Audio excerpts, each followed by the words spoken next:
মাঝাব বহুত দূরের কথা, আল্লাহরে স্মরণ করাটাই বড় কথা। দিলের ভিতরে উপর আল্লাহর মহব্বত পয়দা করাটাই আসল কাম।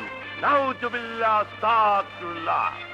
শুনিয়াছেন মুসল্লি ভাইগণ, মাযহাব নাকি দূরের কথা, যে মাযহাব আমাদের চলিবার পথ দেখায়, জীবনের পথে রোশনি ছড়ায়, সেটা নাকি দূরের কথা। চলিবে না, এই সব নকল বুজুর্গি চলিবে না। আরে মিয়ারা, এই লোকটি আপনাদিগকে বিপদগামী করিতেছেন, আসল ধর্ম থেকে দূরে সরাই দিতেছে। ওঠেন আপনারা, ওঠেন। খবরদার কইতাছি, মজলি বাবার দরগা শরীফে অপমান করলে খুব খারাপ হয়ে যাব। আমার মুরিদানকে উঠাই নেওয়ার চেষ্টা করলে কেউ চুপ করে বসে থাকবো না। এই কেবলা আবিরকে এত বড় কথা, আমি এখানে মুড়িদান হইতে দিব না। কি করিবা তুমি? কি করুম জানবার চান?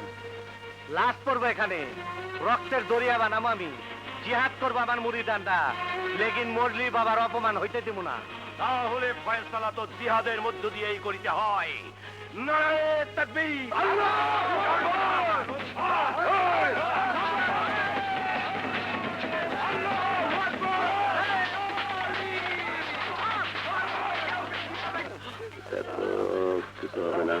এই কাউরে ছাড়িস না, হিসাবটা মিলাই লই।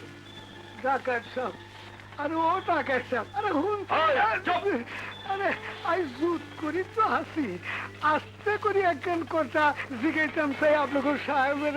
ও ডাকাত সাহেব, আরে ও ভাই সাহেব কত লম্বানো, একজন খাটো করি জিগাই। আপনি তো যাত্রীকে সবকিছু লুয়ে ফেলাইছেন, এখন কি আমাকে জানে পারবেন নি?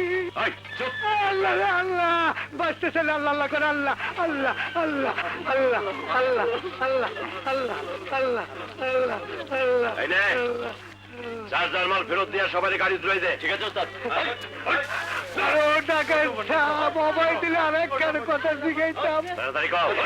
এই যে ডাকাতি করে মাল সামাল সব নিলেন, আবারও ফেরত দিলেন, ইয়ার মজা যা বুঝিতে পারিলাম না। ওই মৌলভী, প্রত্যেকটা ডাকাতের পিছনে থানা পুলিশে দিতে হয় 50,000 টাকা। সোনা দানা হিসাব করে দেখলাম 25,000 টাকার বেশি হবে না। বাকি টাকা কি আমার ঘরের থেকে এনে দেবো?